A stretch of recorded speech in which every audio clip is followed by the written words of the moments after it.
All right, welcome back, everybody. Here we are with Thirsty Thursday, number 16. We're going to talk tonight with little Timmy Jerscheid. It's kind of wrong to say little Timmy Jerscheid. He's not so little anymore. 26 years old, I'm getting there. Hey, you'll always be little, all right? Exactly.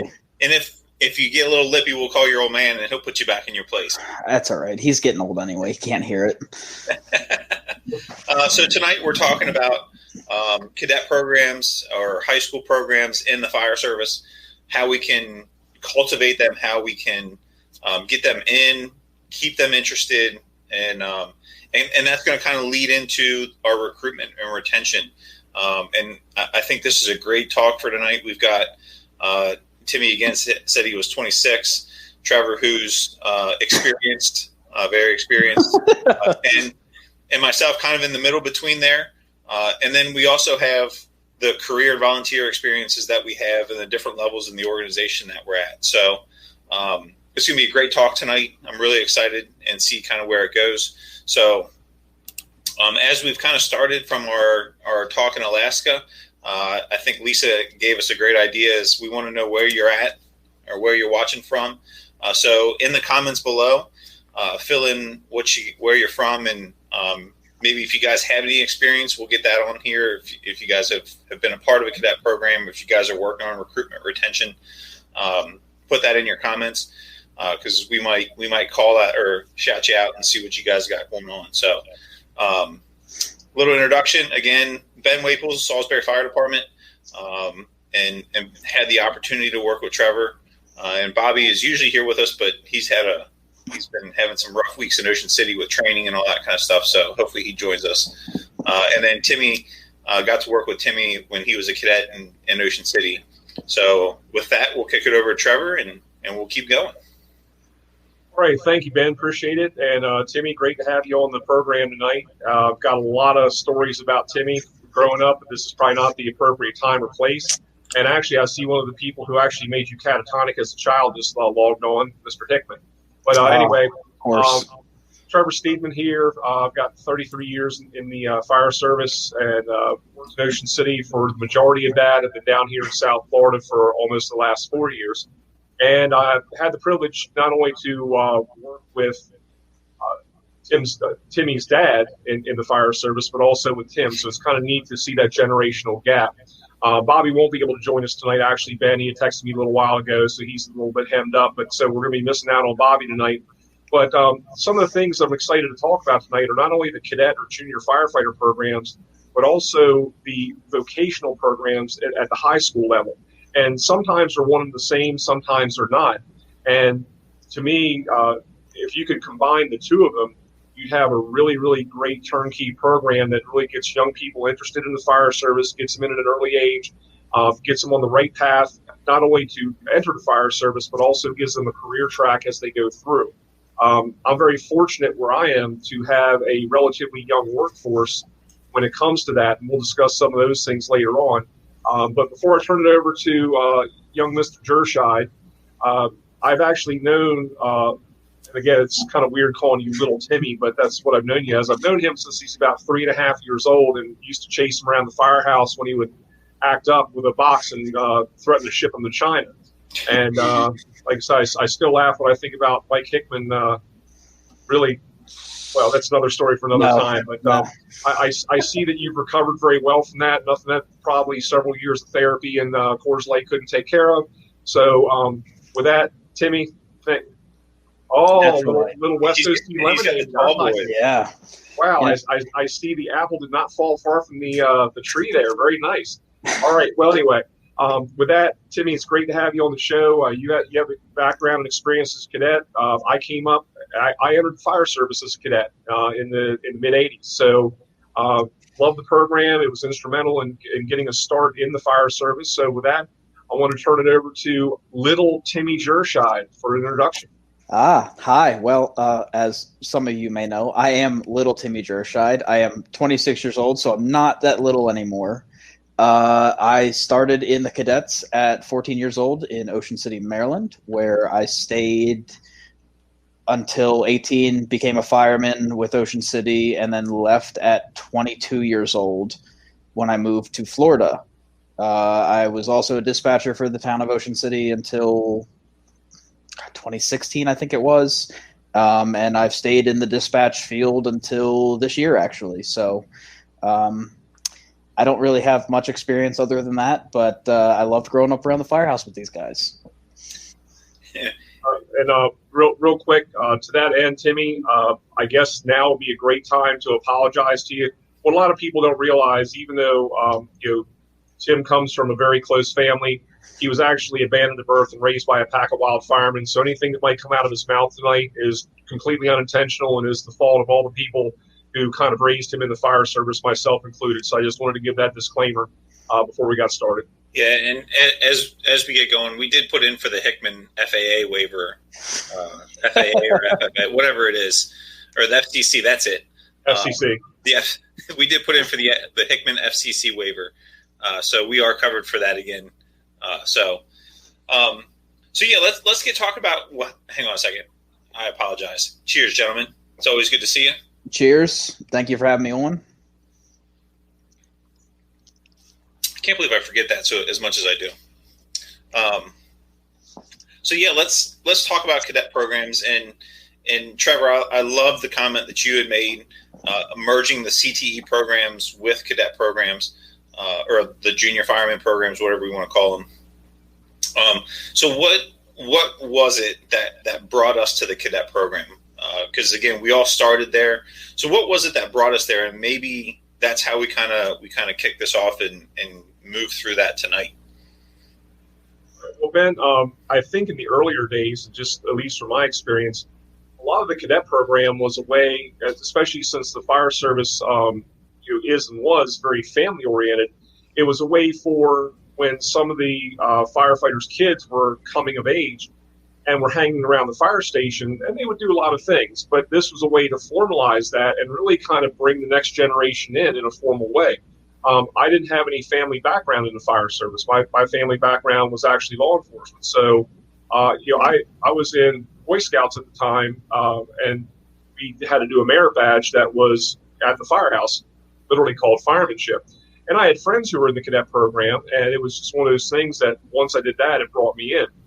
We didn't have anything at the high school or vocational level at that time to be able to really hang on to. So what was interesting about it is, especially in our area up there in the Delmarva Peninsula, is that every state had a little bit different requirement for either what we called a cadet or a junior member, where you had to be a minimum of either 14 or 16 years of age. But at the time, Maryland, you had to be 18 years old to take your basic fire. I know we mentioned him a lot on this show because he's certainly worth mentioning a lot. But Doug Scott up in Delaware he was the chief officer there, and he knew I was interested in taking some sort of basic training, was hungry to do more. And even though I was a Maryland boy, my first formalized fire service training was Delaware State Fire School, Fire 1 and Fire 2, because I was too young to take it, even though I was a cadet in Ocean City. So that really gave me the foundation for a career, but also gave you you're working around people who mentored you. They kind of, like we talked about when we were on with Hickman the other week, we worked with a lot of great firefighters who really set you on the right path and patted you on the back when you did a good job, and then immediately put a foot up your behind to remind you where you were in the pecking order. So with that, I think that we've come a long way. Timmy's dad and I, we taught for the vocational program when it first started, and we've seen the good, the bad, and the ugly with that over time. And again, you're looking at the ability to bring people into a career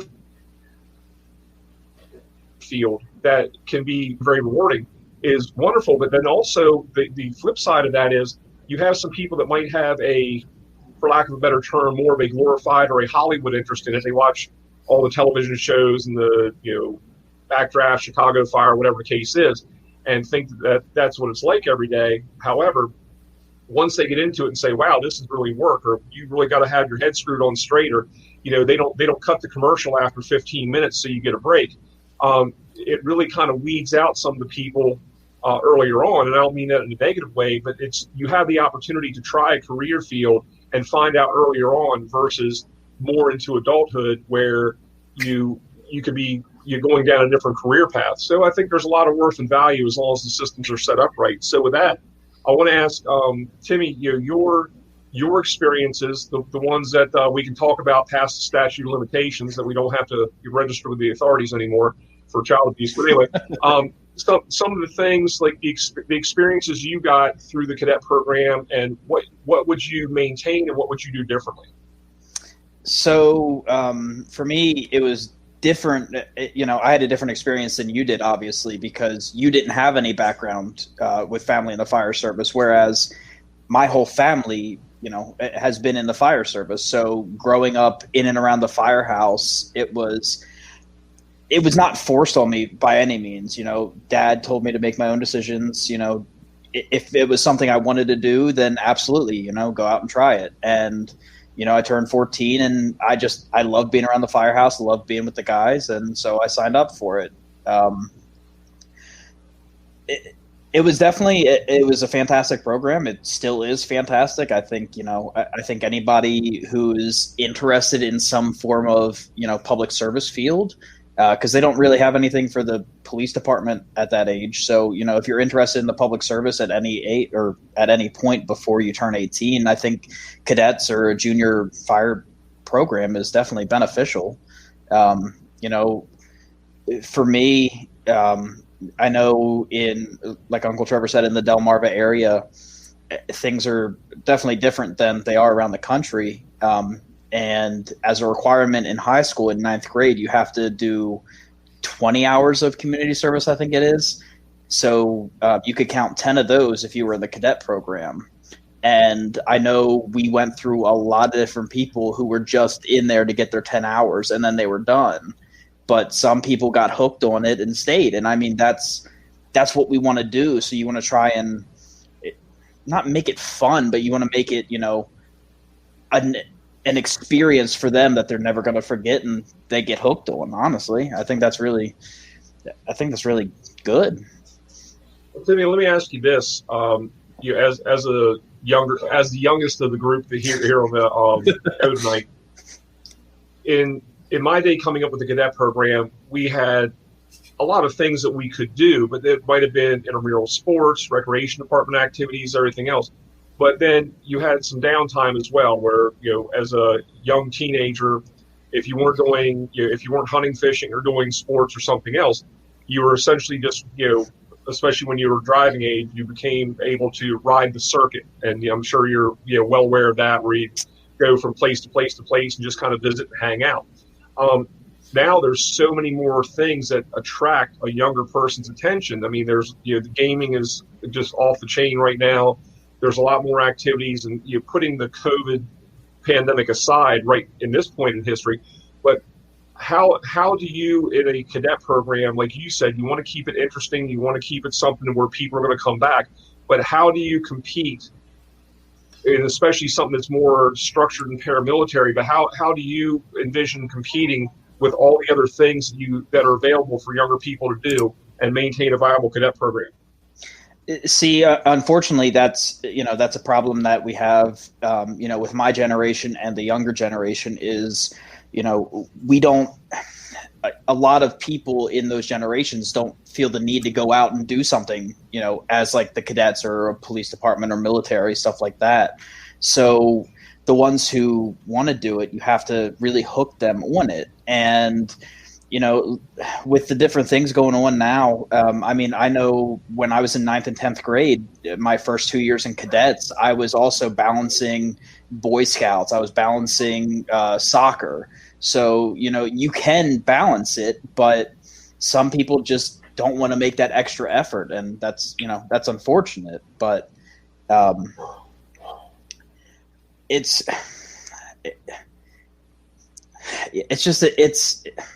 a really hard thing to do, I guess, if you're not fully committed to the program as some people are. It's Ben and I talked about this the other day. The program's really for the cadets, by the cadets. So you want to have the cadets really take a big part in it. And if you have, your leaders or your actual firemen leading the cadet program, how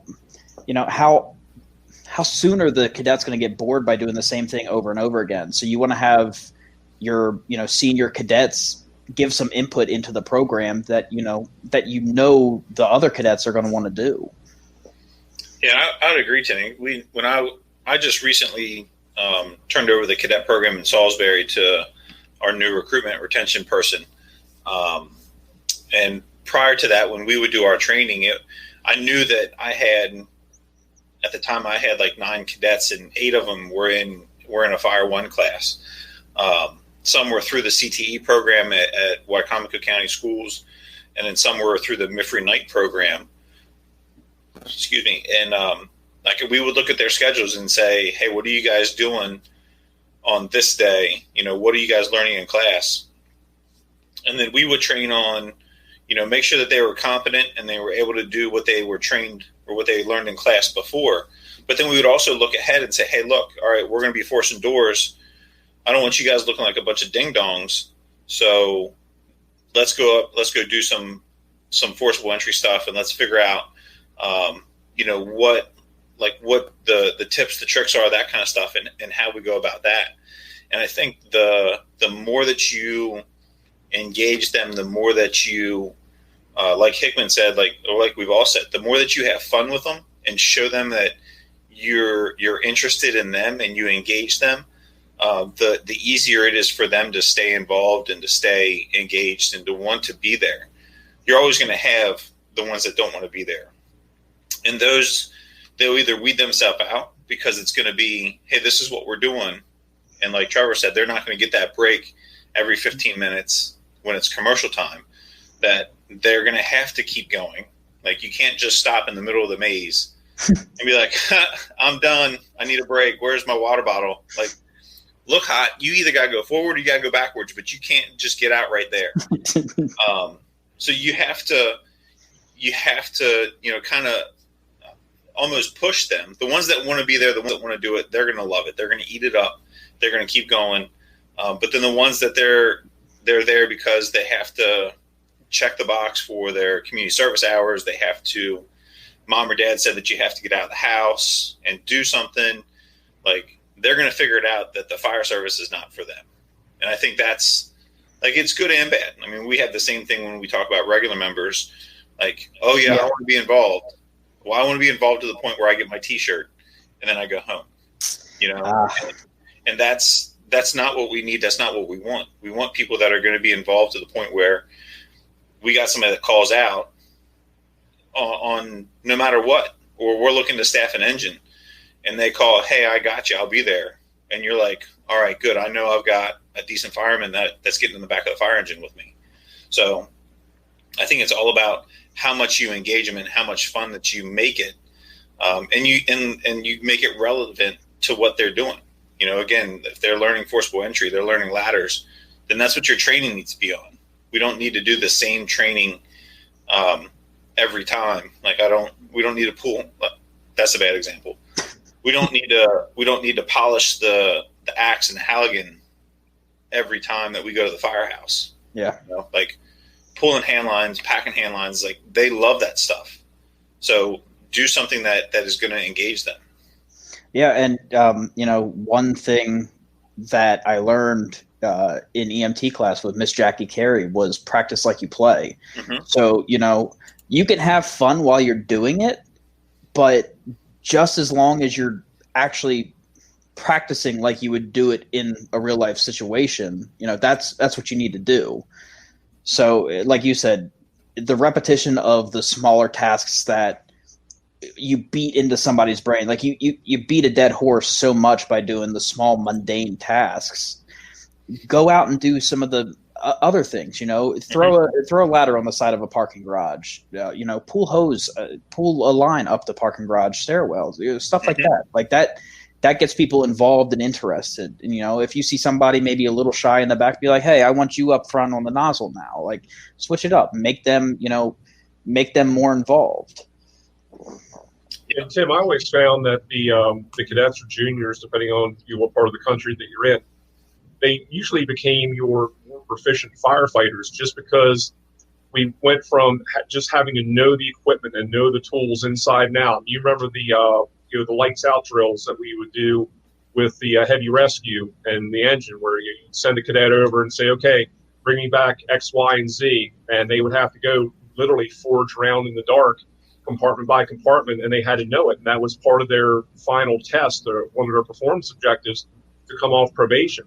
So on the fire ground, the cadets, even though they were somewhat gophers, they were extremely proficient, and it was really a source of pride for the cadets when they could outdo a probationary firefighter who didn't have that background or experience, because you'd say, hey, Proby, I need this, and they give you a blank stare, and you turn to a red helmet, or in Ocean City, the cadets wore red coats and red helmets, and say, I need this, and they were back before the words got out of your mouth.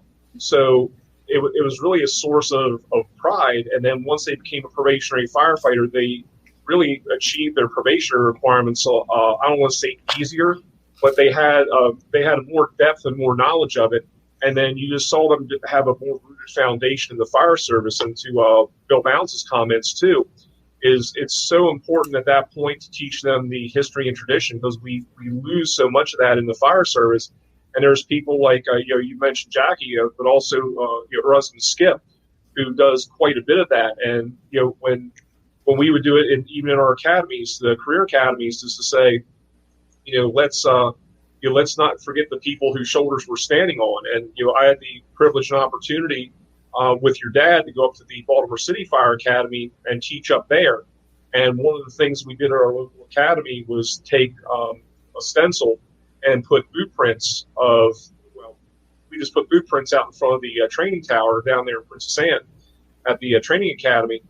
And we would ask the recruits and say, what do these boot prints represent? And we had some good guesses. They'd say, okay, it's the RIT team, or, something else, or, maybe the whoever the leaders were for the academy or what have you. And in our case in Ocean City, we said, no, these represent the 3 firefighters who died in the line of duty. And we named them, give a little bit of the back history. Well, one of the instructors who had come down with us in Ocean City, who was from Baltimore City, took that back. And that's where, obviously, a lot of your family history is, Timmy. And I believe it was your great-grandfather, correct? It was. Who died in the line of duty in Baltimore City. And when we had an opportunity to go up there, and when you see, I forget how many it is now, but at the time it was probably 200 plus of those stencils outside the training tower in Baltimore City, and your father was standing in the boot prints of number 115, and the lead instructor says, you know what these boot prints are? Went through the whole thing, and told the recruit class that these represented all the firefighters in Baltimore City who had died in line of duty. And you said, you see that gentleman standing over there in that set of boot prints, and they're like, sir, yes, sir. And he said, well, that's Tim Jerscheid. And they kind of looked like, oh, okay, well, we got that when they did the introductions. Of course, they didn't say that. They said, well, you know why he's standing there in the 115th set of boot prints? And they said, that's his grandfather's. So it really dawned on them that, wow, this is tangible. This is a family thing. And that's why we want to make all the things we do, again, back to Billy's comments, is whether or not you have family in the fire service, this is all very tangible to us, that you can look around and see not only the previous generations, but the impact that they had. And at one time, they started out as maybe a snot-nosed cadet in Ocean City, or they started out like a good buddy of ours who we hope to have on the program. He's a lieutenant and on an engine company in Harlem right now. He was in special operations in New York City. And he started out as a little kid, a battalion chief's kid from Baltimore City, who would come down to Ocean City in the summer and come up to 74th Street Firehouse and ask us to help wash fire trucks.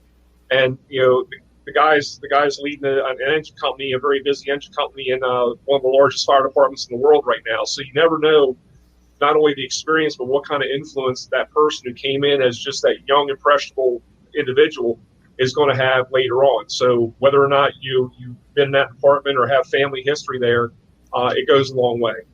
I think Timmy, you agree with that, especially with your lengthy family history in the fire service.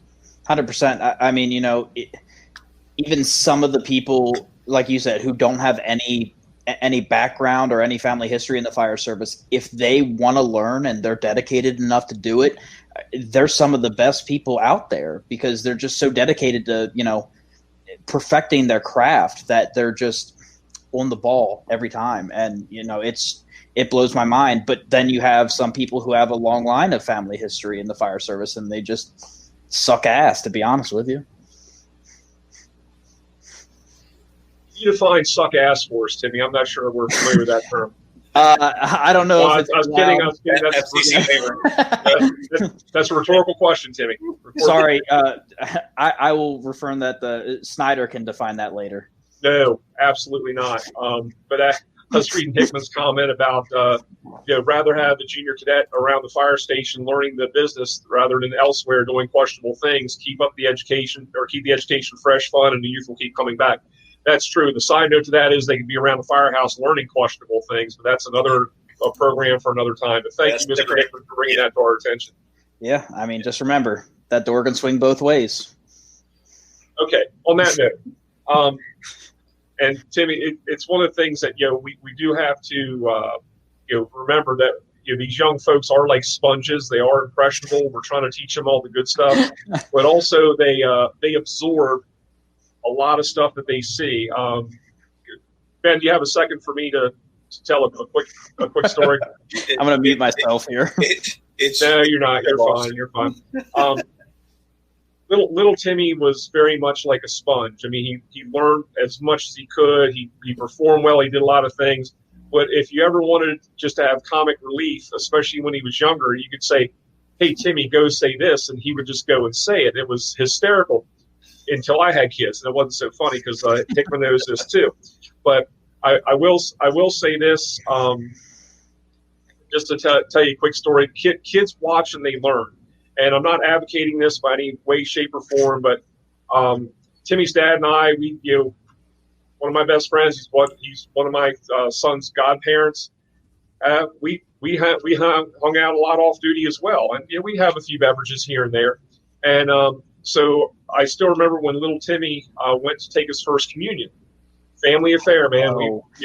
We were there, and so little Timmy goes up to the rail. They explain everything about communion and the bread and wine, or in the kids' case, grape juice, and they explain the meaning behind everything. And little Timmy's all dressed up nice in his Sunday best, and his grandmother, Miss Emma, and that woman's a saint, by the way. How she's in the Jerscheid family, I'm not really sure. But anyway, little Timmy's grandmother's there. Everyone's really proud. Well, we watched little Timmy kneel at the rail, and they give him the bread, and he eats the bread.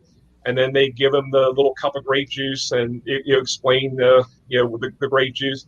And he's right up there at the rail, and no kidding, he takes his grape juice, taps it on the rail, shoots it back.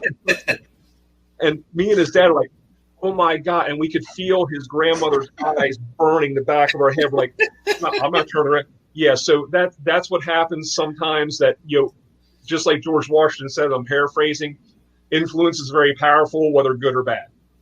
And moving on. So, I mean, I thought it was a good influence. I mean, it definitely helped me in my later days. Oh yeah. You impressed the living crap out of the preacher. Yeah.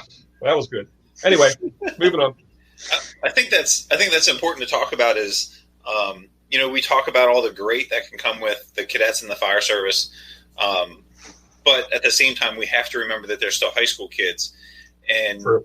In Salisbury and Ocean City, that these kids are riding apparatus at certain points and going on calls. And, we have some that are, if they go through the CTE program, they potentially come out of high school with Fire One, Hazmat Ops, Rescue Tech, EMT, like everything that they need to get to go to Salisbury, to go to Ocean City, and get a full-time job at 18 years old. But at the same time, when they're riding and they're out getting their calls, they're doing that kind of stuff, there's some of the things that they really don't need to see. And I helped develop a program, it was a junior firefighter program, where I went to college in North Central Pennsylvania. And that was one of the biggest things that we fought was, hey, what about when we go on these calls and you got this 15-year-old kid and you got this body hanging out of a car? What about, and we even had the same thing in Salisbury. Like we're addressing some of the, not addressing, but we were updating our policy on cadets. and in there it talks about the operational requirements to them riding, and that was one of the questions that were brought up. So I think that's something that we need to consider. We need to have a plan, and that's something more at Trevor's level, at my level as company officers, as opposed to the cadet. That's something that we need to be aware of. If we know that we're going to a call and it's dispatched as, ejection or whatever. I mean, you pick the call, or you get there and you realize that you're like, holy shit, like, I don't want to see this. I sure as heck don't want this 15-year-old kid to see this. That's something that we as the officers, as senior firemen, that we need to address that and be like, hey, I need you to stay here. I'll explain it later. Just do as you're told right now. So. Now, Ben, I agree with you. And, Timmy, I want to see like what your experience going through that, because obviously you heard some of the war stories coming up, and we're probably a little bit more, prepared to handle some of it. But Ben, that's as soon as you started talking, I agree with your point 110%, is that for a 14, 15, whatever, teenage kid to process some of this, and we expect them to do that and just say, okay, suck it up, buttercup, this is part of the job. And we're struggling with that as a service now. It always goes back to what Rick George was talking about, and I'm very, very pleased to see that as part of a lot of academy programs now, and this should be pushed down to the cadet level as well, where they talk about critical incident stress, they talk about PTSD, they talk about things. I remember years ago being invited to talk to a high school class that they didn't have a cadet or junior program, but it was a career day. And of course, they want to know, oh, how much money do you make? What's the worst thing you've ever seen? And you start talking about things and, hey, guys, look, one day you might get in a relationship, you might get married. Do you realize that the fire service has a 50% divorce rate? And that's not tangible to them yet, because the boyfriends and girlfriends at that age, sometimes 2 weeks is the longest they've ever been in a relationship. But you're absolutely right. We need to take that in, and I think that in Ocean City it really hit home, especially with the cadets, when one of our own was tragically killed in an accident. I was actually on that call that night, but then this was not only we had cadets who responded to one of their brethren who was killed. And we're like, oh, that's some of the big boy stuff that we're not even really good at handling. So now we've got all these juniors looking at us and cadets saying, okay, well, how do we handle this? And we're sitting there just as torn up as they are, but we have a little bit more life experience in trying to keep our poop in the group. So, Timmy, along those lines, what are some things that you see that we can improve, or where do you see the boundary lines? Because, of course, as young people and cadets, it doesn't wear on us yet. We don't have children. We don't have a family that's relying on us. We're relying on our family more at that point. So where do you see from where things were that you experienced to where we could take them to make that a better experience for these younger people and have make sure that we're taking care of them throughout their career? I mean, when you start out, you're always balls to the wall, no matter what. Even 18 years old into your early 20s, early 30s as a fireman, you're always balls to the wall. And unfortunately, I didn't have to deal with the loss of one of my fellow cadets. But my first year in cadets, it was a meeting night, and we got towed out for an accident on Route 50. And it was actually one of my classmates, that died in a crash. And, that was, I guess, my first real experience with it. Our principal came down to the firehouse to talk to the three of us who saw it, and he checked up on us, throughout the following weeks and months. But honestly, it never really, I guess, comprehended in me, because I was only 14 at the time, and I didn't really know what was happening, I guess. But I think there's definitely. You have to have a boundary line for some of those younger kids, because nowadays everybody is very sensitive. Depression and anxiety are very, very high throughout the country. Not only during this COVID crisis, but in general. So you have to treat them with a pair of gloves, but you don't want to. you don't want to censor them from everything that they may experience throughout their whole career. So it's a very fine line that you have to walk with it. I think it might have to be up to the officer or whoever gets on scene first. Hopefully it's not a cadet that gets on scene first, but if somebody gets on scene first and they know cadets are riding in the rescue or the engine, to have them stage further back, have the cadets stay in the apparatus, something like that. But, like you guys said, it's up to the higher level officials in that department. It can't be up to the cadet officials or the instructors. It would have to be up to the training captain or the training officer.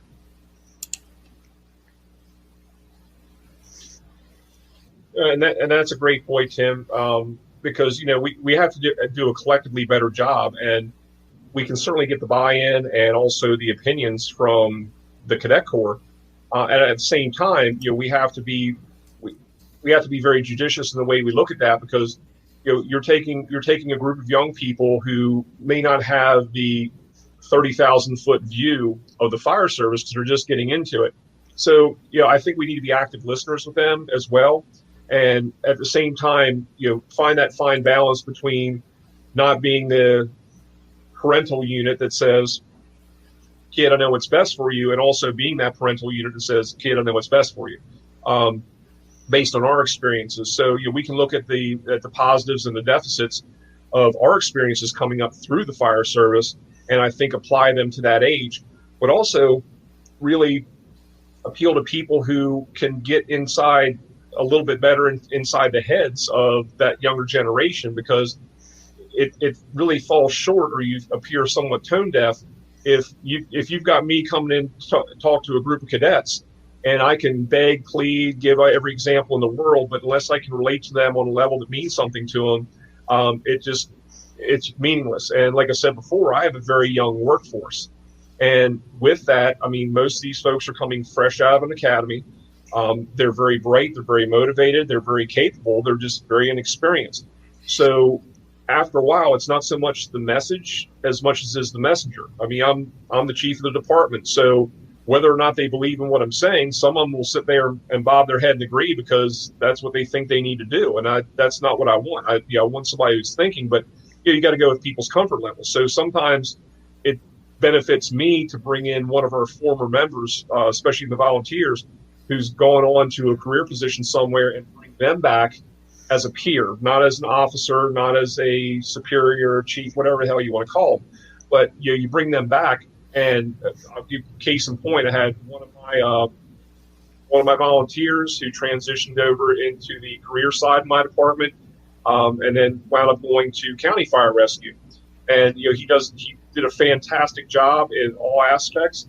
And when I bring him back, I mean, it wasn't probably 6 months that he'd been with county. He called me up, had a really, really rough call, and wanted to talk about it. And to me, that was phenomenal, just because he felt comfortable enough reaching back and saying, hey, here's what happened. So, but being able to reach out to him, say, hey, are you comfortable coming in and talking to this new group of young people we have, because they can relate more to him, and he can say, hey, look, I volunteered in this department. I sat in that same chair that you did 2 years ago, 3 years ago, and here's what happened with me, and here's the network, here's how. So I think it's very valuable to recognize your resources and reach out to them, and don't just sit there and think that you can policy and procedure your way through a program and make it good.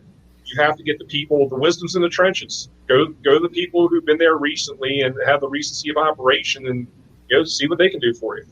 And that's when I came home one time, Dad was teaching at Votech for Fire One, and he was teaching, I think it was probably the art of reading smoke or some fantastic thing that the old man likes. And the kids in the class were not paying attention. They had no interest in it. And I went to him. I was like, you're not showing them anything that they want to see. I mean, I hate to make everybody feel old here, but 9/11 was almost 20 years ago now. So you have people who are 18, starting in cadets now at 14, who were not even alive for it. So you have to cater towards them. You have to teach them or show them stuff that they might know. So when it came to reading smoke, They were seeing videos of 1970s, houses or townhouses in Brooklyn. And I said, no, you have to show them something they know. So I said, okay, raise your hands if you were a cadet or anything about the Ocean City Boardwalk. Everybody raised their hand. And I was like, okay. So I pulled up the dough roller fire. And I said, Dad, go up there and teach them how to read smoke. And everybody, as soon as I put on something they knew, right to the screen. They watched it. And Timmy, that's a fantastic point because, and I mentioned this quite a bit to my folks. I mean, every year we have the 9/11 ceremonies. It's something very deep and meaningful to not only the folks who lived through that era in the fire service, but also since then. And we always say never forget. We want to push that through. But to your point, and you're spot on, that event in the American Fire Service now is a lesson in the history book in an academy. And I don't mean to minimize it by any means, no way, shape, or form, but that's almost like trying to make Pearl Harbor tangible to me. I understand the history lesson behind it. I didn't live it. Yeah. So as much as I revere that generation that went through World War II and the attack of Pearl Harbor, I only have a certain level of understanding for that. I can revere it. I can respect it immensely, but I did not live through it. And so when we're trying to translate that, it does lose a little bit of translation. I was reading what Brother Scotty Lawson out in Kentucky was talking about. I've seen a lot of those programs as well, where it's almost like you're kind of throwing the bait out there a little bit and getting the interest. Where they come in, he says they come in on a Friday night, and then the next 2 days to do firefighter skills, and they break them up as a crew officer down. So I think that's another great way, almost like a little enticement to get them interested in the career. And some places do it not only with junior camps, but they also look at different demographics. Like if let's just say you have a very how can I put this nicely? Okay, you got a bunch of us old guys who are as your fire department, and you want to reach out to a younger demographic, you might do that, or you might say, look, we don't have nearly enough female firefighters in our department that matches up with the demographic of our community. And I've seen the same thing that Scott's talking about, actually dedicated strictly towards female firefighters or Hispanic firefighters or Asian. So we're not separating ourselves, because at the end of the day, fire doesn't care whether we're tall, short, black, white, fat, skinny, young, old. But at the same time, we can appeal to these different demographics that we know about our own community. And I think what Scott's brought up there as a comment too is another great way to generate interest in different groups, and maybe not just a high school group, but also just looking at what you have in your community. The community that I work in, there's outside of, I can literally count on one hand, all the volunteers come from outside the community, because the median age of my community is in the mid to high 50s, and most of those folks don't have an interest in throwing ladders and pulling lines. So with that, for my recruitment for ancillary duties, or what I would consider support duties, I have to appeal to them for fundraising, maybe some sort of accounting or bookkeeping or whatever their adult skill sets are. So, we kind of do the same thing, that we'll do almost the reverse of what Scott's talking about. We'll do programs to entice some non-traditional members to come in, because we have a career force, and we have a very strong volunteer contingent. But we also need help doing the stuff that is just outside the scope or the interest of some of the people who want to be active firefighters. And I would go on to say that you have those programs to kind of get that bait, or put the bait out, and have them take a nibble and hopefully reel them in. Salisbury, for with the exception of this summer, the previous 2 summers, we've had a program to bring kids in for a half day, 3rd grade through 5th grade, and basically teach them a little bit about the fire service. They're wearing gear, they're climbing ladders, they're pulling the forestry line, they're doing a little firefighter combat challenge. And the response to that has been it's been unreal.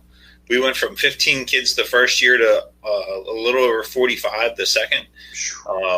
And we had planned for 4 sessions for this summer, but unfortunately we had to cancel that.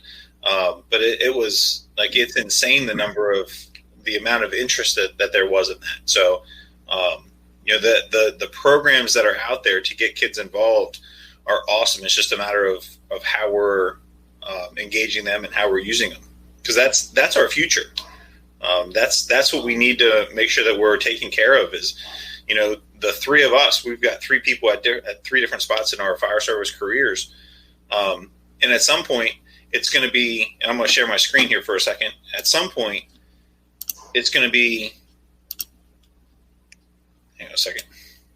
It's going to be those kids that are sitting on the ground, that are good, that the fire service is going to go to. And that's what we have to cultivate. That's what we have to bring up. And that's what we have to, welcome into the fire service through our cadet programs, through our mentor, our brother, or big brother systems, all of that kind of stuff. But that's who we need to make sure that we take care of. And that when we say we're going to start them young and we're not going to lose them, that's our future right there. So, sorry, I'm just. No, you're fine. I mean, and going along with that, I mean, community outreach, for the younger generation, like you said, that's going to be the future of the fire service. I mean, when you're going through elementary school, you have Fire Prevention Week, and then at the end you have the big. They burn down half of a cardboard house, and Uncle Trevor runs in there with his hose and sprays it all down. Acts like the hero, and then after that, you don't have anything. I mean, I know where I grew up and the schools I went to after elementary school, there was no big fire prevention celebration, and then up until cadets, there was no outreach to learn about the cadet program. The only way you learned about it was through word of mouth, or you had family in the fire service. So, there needs to be more of an outreach, in your middle schools, like 7th and 8th grade, when you're 12, 13 years old, getting ready to go into the 14-year-old in high school. Be like, hey, when you get into high school, here's a cool program to check out. If you're interested in any of these, nursing, if you're interested in nursing, get in the fire service and get your EMT, it gets you on a line to get to the nursing, just somehow reach out to these kids, get even the lightest, the little bit of a spark you can get in them. Once you hook them, that's all you need, then you get them talking about it. And from there, just keeps on going. And Timmy, that's where I think that the merger between the junior cadet programs and the technical schools, or the technical programs, can really benefit each other, because you're absolutely right. Unless you have a high school program in your area or even in your region, pretty much like you said, it's word of mouth. We in the fire service in general, we're very poor at marketing. We're very poor at really getting the word out there. And again, reading one of Scott Lawson's comments, talking about they use the IFSAC skills, so when they get to the age where they can actually apply, they're ready for the firefighter 1 and 2 testing. Okay. Side note to that, one of he's actually one of my shift commanders, but he's also in charge of volunteer services. He does a lot of functional fitness to get them ready for the CPAT, because in the area I am now, they use the CPAT as a physical fitness requirement to get in. And that's what hems up quite a few applicants. And they're certainly physically capable, but those specific items that they have to do to perform. So in addition to what Scott's talking about, it's also nice to be able to do that, but that's sponsored at the local level versus maybe integrating that within a cadet program or within the technical high school or VOTEC program, where you can say, okay, if you want a career in this industry, here are the benchmarks you have to meet, but then not only give them the tools, but the path to get there. And, I think that we have much more viable candidates, because it is distressing when some of these candidates go for a job, their dream job, and they don't make it the first time, and they have to realize that, hey, you've got to find another way to get there, and they can't give up. But it's still the more advantage we can give them to prepare themselves to go, it just makes them a better candidate, and it doesn't waste it doesn't waste a lot of time. But for it, like in our cases, for any kind of career employment, and that's where a lot of our volunteers, it's specific to my department, a lot of our volunteers are trying to get hired on in the area, in the county, in the region, the municipal departments. We have a relatively small career force, and we don't have a lot of turnover. So the opportunities within my department to transition from volunteer to career are relatively few. But we try to give them. I hate to see my volunteers go, but I love losing them to success. I hate losing them, but if they're going to go to a career, and so it's gotten to the point now where we train the crap out of them. We'll do mock interviews. We'll do a lot of things with them to prepare them, and knowing full well that we will probably never receive the benefit of what they do further in the fire service. But I say that with a caveat, maybe not directly. They might not be pulling lines and throwing ladders for my department, but some years later, these are going to be the people who are going to be officers, they're going to be instructors, and some of the people coming up in the service will benefit from, directly or indirectly, from their skills and experience that they got as a junior member or a cadet, or just as a young person who was mentored and put on the right path. Yeah, I mean, I agree 100%. I think if we can train them well enough that, they learn from us, and then in the future, when they go to train, the next generation, they'll be like, oh, back in my day when I was at Ocean City, or, when I was in Salisbury, they're hitting from those different areas. And it's like, you're going back to the time when you were the cadet or you were the younger member and learning all this stuff. And you're resonating with that younger generation that we have now, where, they might not necessarily, they might not be involved until they hear something, like them, or, And another thing with the VOTEC program, I think that if you have an interest in one of those programs, the EMT, fire, or both all together, you should, before the 11th grade or before you turn 16, you should be able to, choose and roadmap out your classes to benefit you in that way. Physical education is only a requirement for one grade, but it's an elective if you want to keep doing it. So, I mean, for me, I wanted to be in the best shape possible when I went to fire school. So I elected to take gym every year.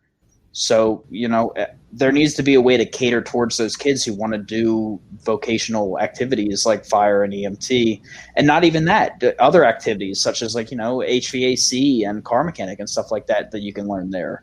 But I mean, that's a whole different that's a whole different school issue. And Timmy, I'm looking at a comment that Brother Hickman made here, and it said you'd like to know the reasons that kids didn't continue, maybe the factors can be corrected to retain more of them. In your opinion, and I just had this thought based on that and some of the things you're just saying, Timmy. If you look at people who do a lot of recruiting at the high school level, like the U.S. military, yes, they can come in and it's not just you're gonna carry a weapon, but there's what's your job function within the military, and they put this whole thing out there to say, okay, yes, the basis of your employment is being a soldier, just like our basis of employment is being a firefighter. But you can go into inspection and prevention. You can go into training. You can go into community services. You can be a emergency vehicle technician, mechanic.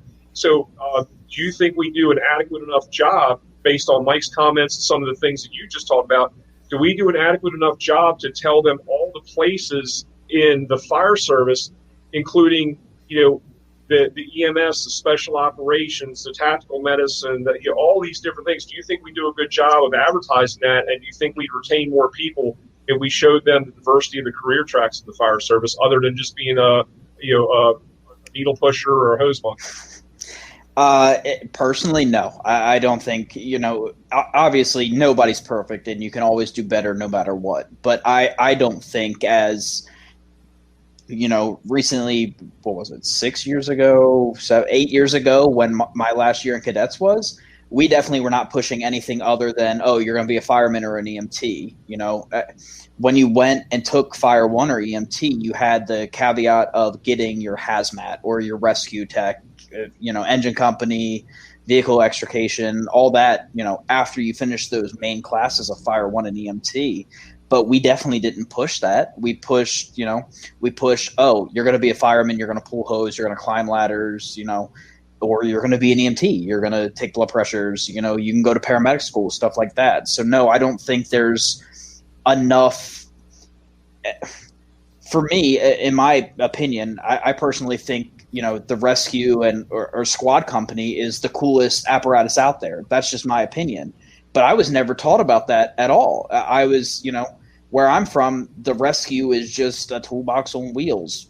It has no other purpose. So, learning about a squad company that does that and truck company operation, it's like, whoa, wait, that's a whole new ball game, man. So I think we can definitely do better and, show these kids that they have other opportunities as well, that they don't have to stick to the fire path. They don't have to stick to the EMT path. You can be a fire dispatcher. As I know you guys will probably hate me saying that, but you can be a fire dispatcher. You can be a fire prevention, you can do all that stuff in the fire service. You just don't have to stick to those two things. So, I mean, we can do better by showing them other opportunities. And, as Hickman said, the people who don't stay might not necessarily stay in because they're interested. I mean, I know people I went to school with, people who I went through fire and EMT with, they got their certifications, and once they hit 18, they're like, honestly, this really isn't for me. And they just stopped. And, I respect them. They stuck through it. They stuck through it the 4 years that we were in cadets together, and then they realized that it wasn't for them. So, sometimes it's just a switch that clicks. That's like, I don't want to keep doing it. Yeah, and that's okay. And I think that's good because they tried something, they invested in it, and they made a decision. And that I take nothing away from that whatsoever. But Timmy, to your point, there's so many different things. I think the balance that we try to find is, especially in maybe smaller to medium-sized departments, is we're really looking for recruitment and retention for us. So the selfish end to our cadet programs and junior programs is we want that continual stream of people in our department, which is great. But I think that we sell ourselves short. And just like in my case, I know, just kind of going back to the proverb that I've got to plant a tree under whose shade I'll never rest or sit. And with that being said, I know a lot of these people it's going to be money out of my budget. It's going to be uniforms. It's going to be training. And if I get a year and a half, I think the longest serving volunteer I have right now is a year and a half. I have some that have been in for 4 months, and they write very nice resignation letters. They're beautiful. But they're going on, and we've invested background checks. We've invested all physicals, this, that, and the other. But it's a rotating door. But at the same time, you try to treat them well, train them well, and we want to retain them as long as we can, but we can't stand in the way of their progress. So I think sometimes some of the programs are a little bit reluctant to show them what the world is out there because they want them to stay with the blinders on for your fire department because they want them to stay there. Of course, we want them to stay there, but I think we do a little bit of a disservice because you never know. That might be the person, and I'm looking at a familiar name here. That might be the Greggy Temple who brings in things to your department, even though you're the big department, you run a ton of calls, you serve 500,000 people, all that kind of good stuff, who brings in a skill set that you never had before. That might be that person who goes out and brings that back to you. So, if you kind of hobble them and keep the blinders on them because you're selfishly trying to keep them, they might not progress to the point where they're going to be the benefit that you want them to be in the future to the department. And, I think that's neat what Greggy's saying is the University of Fairbanks in Alaska employs firefighters while they Associate Applied Sciences and Bachelor of Sciences in Fire Science. And that's, there's a lot of college programs too that I think, and that's another track maybe you can talk about, Timmy, as well, where you go from cadets to places like there, or University of Maryland has a very extensive, so does Montgomery College, live-in programs for firefighters. No, Ocean City started one, and one of our biggest challenges there is we weren't a college town. I mean, we were busy. We had a lot of stuff and neat things to do, and you got plenty of experience. But it's not like you walk across the street to your campus, unlike, say, University of Maryland with a student population in the double digits of thousands, and you walk across the street from your dorm and you're in your sociology class. So there's a little bit of a difference there. But can you talk about a little bit of that transition from the being a cadet and then staying in the service, whether it's dispatch, fire EMS, or any of the other ancillary parts of the fire service, and how you see that we could improve on that? Yeah, I mean, absolutely. When, for us, it was as soon as you turned 18, you filled out your application to become an active fireman. The one thing that I understand why it had to happen, but the one thing I did not like about that transition was you served 4 full years in the cadet program being a probationary fireman, and then you still have to serve a whole nother year being a probationary fireman. That's the only one downside that I personally saw about going into it. I personally don't have any college education. Good old Stephen Decatur, and I kept my I just stayed employed. As soon as I graduated high school, I went right to work and fell in love with my job. So, the people who do have those programs, such as PG County, Prince George's County, for those who aren't from Maryland, or Montgomery County, the ones who are able to staff a live-in program fully as those places do, that's a huge benefit to them, because you have these kids who may live there almost year-round. Unlike Ocean City, we're a resort town. As you said, we don't have a college campus. We have the beach. So, you're coming there for the summertime just for the beach and to live at the firehouse. I mean, to be fair, those are two great things. And there is an education that they get while they're there over the summer. We can't talk about that education. Yeah, that's not covered under the Hickman waiver. No. Yes, that's the 74th Street University. Go ahead, Tim. Yeah. Hey. But yeah, I mean, I think places that I know Progress Fire Department, I believe it is, in Pennsylvania. Yeah, in Harrisburg. In Harrisburg. I mean, they have a college campus nearby, and they're one of the best live-in programs in the country that I've seen. So these places, that have colleges nearby where you can earn your degree in, it might not necessarily be in fire science. It could be in whatever you want it to be, but you're still giving back to your community and you're still living at the firehouse. So, those places definitely have an upper hand in the volunteer service as opposed to other places that don't have that. Yeah, when I went to school, when I went to college, I was fortunate to live in a firehouse for 2 years, and it was awesome. It was fantastic. There wasn't a day when I was in school that I wasn't on a fire engine, and we weren't all that busy. We averaged out about 1 call a day, like 360 to 380 calls a year. But it was fantastic. It was a wonderful opportunity, and my degree is not even close to a fire science degree. I don't even think Lock Haven had fire science as an option. But we had a bunk room, and there was a number of guys that they had gone down to PG County and they had lived there. We had a couple guys leave Lock Haven, and they were career firemen in DC. One, I think, has since retired as a district chief. One is still there. I think he's a captain.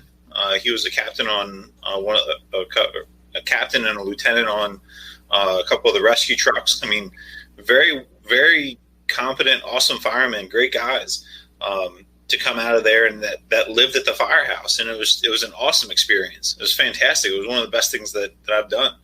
I hope Rachel didn't see that. That Rachel getting married, that was the best thing I've done. Timmy, remember that?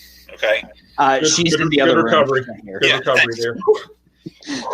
I think she has headphones and she can't hear me, so Perfect. we're good. And the other thing, I think Timmy had a great point, and maybe looking at building these programs, I see exactly what you're saying, because you might have been literally a captain or lieutenant in the cadets and earned that spot, and then the next thing you know, you're just a suck ass probie again. Which, hey, earn your bones, do what you got to do, but I would agree with you that maybe because you've already done that, with the exception of some of the performance objectives that require you to be of age to be able to do them, for the insurances, this, that, and the other, maybe instead of serving the entire 1 year probation, because you have, Joe Shit the Ragman, who comes in with no fire service experience, serves the same 1 year probation that you did with 4 years behind you, doing all the crap and really earning your bones then. So maybe what it is to say, okay, as long as you had a satisfactory record as a cadet, and you maybe whack your probationary time from a year to 6 months or 4 months, whatever it is that would be reasonable to achieve those performance objectives. So that might be something too. Another little quick side note, because I know we're running out of time, is one of the things I'm reading a lot of great things about what some of the states are doing and some of the areas are doing for higher education in the fire service, or to encourage higher education, is I know in this state, maybe on the volunteer end as well, but on the career end, they offer a supplemental compensation. So if you've earned your associate's degree, and there's all sorts of programs out there to give scholarships and help with different things. But if you earn your associate's degree, you can do a supplemental compensation through your department that the state reimburses your department for. You get 50 extra bucks a month. If you have a bachelor's degree, 100 extra bucks a month. I don't know about you guys, 100 extra bucks a month is pretty darn good.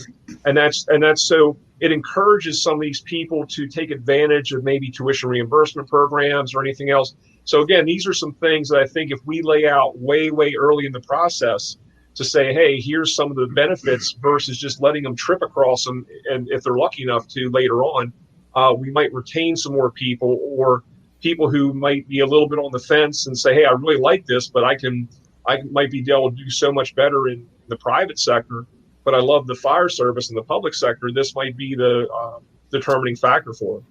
And I mean, another thing when it comes to, in the cadet program, between that 14 and 18-year range is what you do in cadets is not universal. There's no set in stone program. So in Ocean City, between 14 and 18, you couldn't be within 50 feet of the fire zone.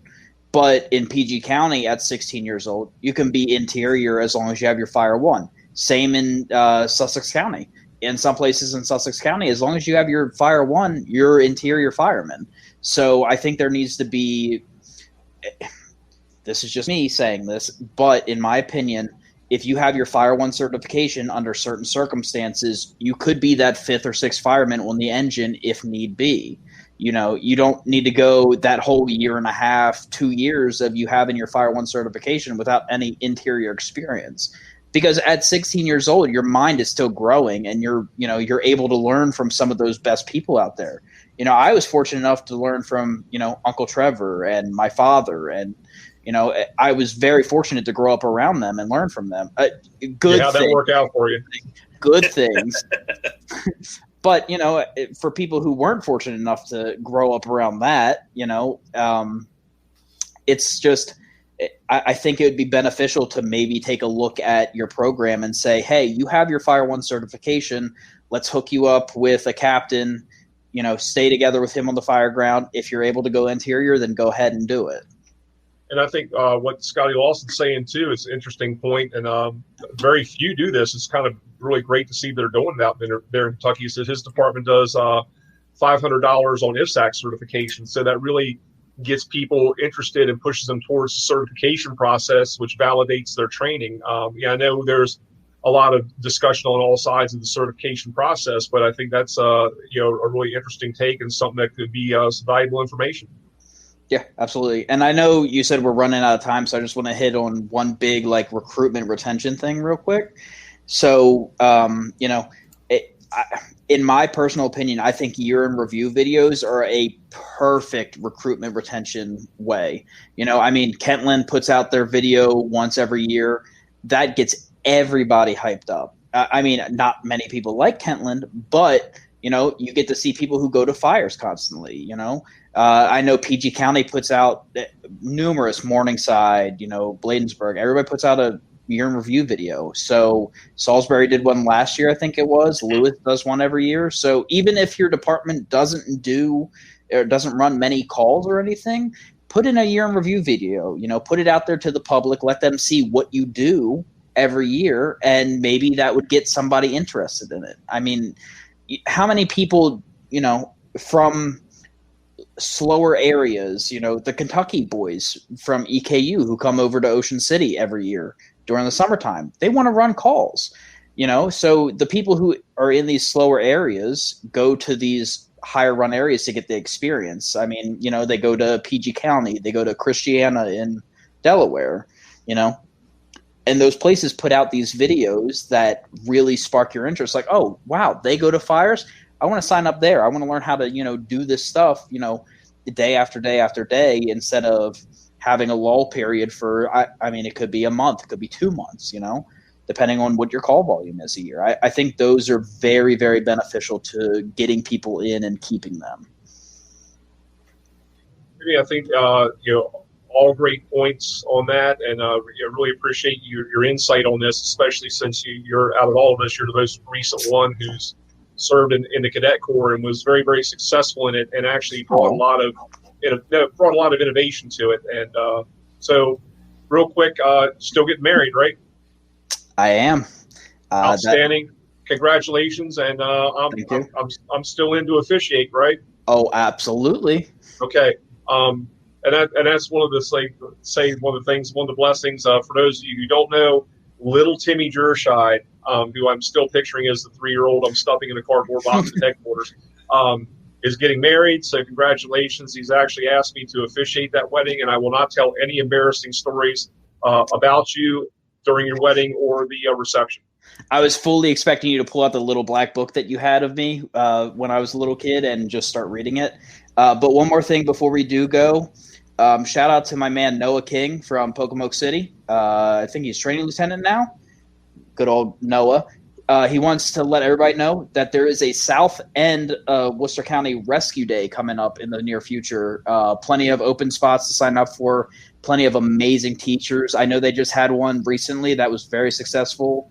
The guys down in Worcester County are really doing it big with training, in the off season. So if you and your department are out there looking, go online. You can find it on, I think, Pocomoke's website or the Delmarva Firewire Facebook group. Go ahead and sign up. Excellent, man. Well, thank you for that. And you're absolutely right. Worcester County is really taken off with that. Your dad's, I know, have been instrumental in that quite a bit, especially some of the other brothers like Jason and JD, and so many people, especially in the departments in the south end of the county and mid-county as well. Well, really all over. But yeah, you're glad to see the training's taken off, and it starts at the root, man. When you're a junior member, and when you can get that interest and get that hunger for training and keep it, that's what's really important. So with that, Timmy, do you have any final thoughts before I ask Ben to go around the horn and take us out of here? No, just, thank you for having me on to, spew some nonsense for the last hour and 15 minutes. Trevor, you got anything final for us? No, I pretty much said everything I need to say. Again, appreciate everybody tuning in tonight. Got a shout out from the 74th Street Baptist Church, little sin up there on 74th Street in Ocean City. But I appreciate everybody who did tune in. And Timmy, thank you again for the insight. I hope this gave a little bit of help to some folks. And as always, you can certainly reach out. And if we don't have the answer, we usually know the people who do. And we really would love to see the fire service continue with the vocational programs, and also the junior firefighter cadet programs, the career days, all those things that really build us up, because we go through peaks and valleys, but I think we got a lot of great people ahead of us, and we need to cultivate them now. So again, thank you, everybody, and Ben, I'll turn it over to you to take us home. All right. Thank you, sir. And thank you again, Timmy, for joining us. It was awesome chatting with you Tuesday night and tonight. Great conversation, great comments, everything that we were getting through tonight.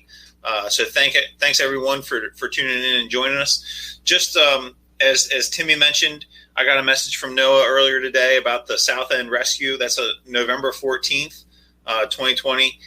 We'll post that on our Facebook page. I've shared it on my personal page. Noah's got it all over the place. So please, if you're interested, check that out. It's going to be awesome. They've got a ton of instructors. They've got a ton of cars. It sounds like it's going to be a great day of cutting stuff up. Yes, sir. I'm sorry, real quick. And Timmy, this goes to you when you talk about heavy rescue and being on the squad company.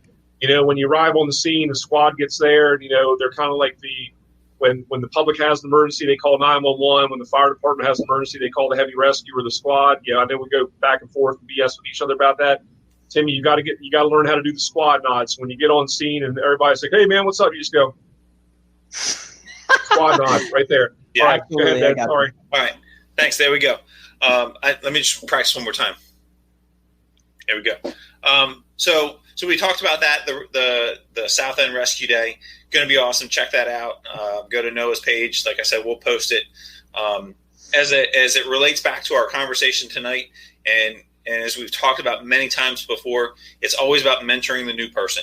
Take care of that new person, because eventually, like we've said tonight, the three of us at some point are going to have to leave the fire service. We have to look in the mirror and say it's our time, and we have to have mentored, we have to have trained, we have to have developed. I'm right here. I can hear you. So I can hear you. I'm right here. Yeah, and you're still going to go at some point. I know. Kicking and screaming, but yes. The last one was a great party. The next one's going to be a great party. I'm excited for both. Thank you. So, with that being said, our next Thirsty Thursday will be November 12th, which puts us into No Shave November. And I've posted a little. Yeah, see, I've even got a little something going. I can't grow anything. Yeah, I'm gonna. Me neither, but we're gonna do it. Yeah, we got it. So with that being said, No Shave November, we've got a post coming out next Monday, the November 2nd, with a little history about No Shave November and where it came from, and a little bit about the fundraising.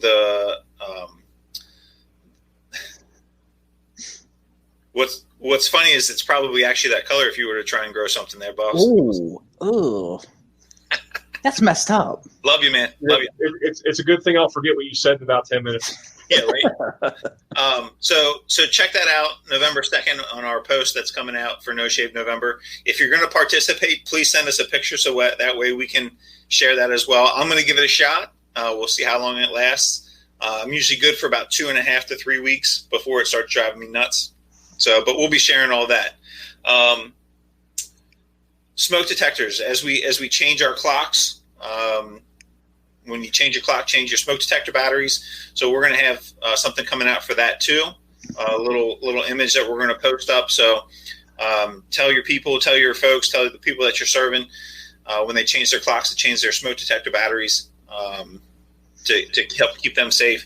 And then Halloween tomorrow night and Saturday night, go out, have fun, take care of the kids, give them a bunch of candy, and don't give them like the pennies and the apples. Like give them the good stuff. All right, splurge. It's okay. It's been a shitty year. We've got the pandemic. Give them the good stuff. Take care of the adults too. Give them the good stuff. Yeah, I don't know that we can say give them the good stuff when we're both drinking natural light. Like Hickman's having a stroke right now. Hickman, it's first of all, no, it's not amateur hour. I wish I could be drinking natural Natty Boh, but they don't serve that in Jacksonville, so gotta go with the second best. So, you all right, Trev? Continue. He's disappointed in me. It's okay. So, I'm never disappointed in you. Again, thank you guys for joining us. We'll see you November 2nd or November 12th for our next Thirsty Thursday. Watch the website, watch the Facebook page, Instagram, Twitter, all of that stuff to see what our next topic's going to be. And thank you guys again for joining, and have a great night. There we go.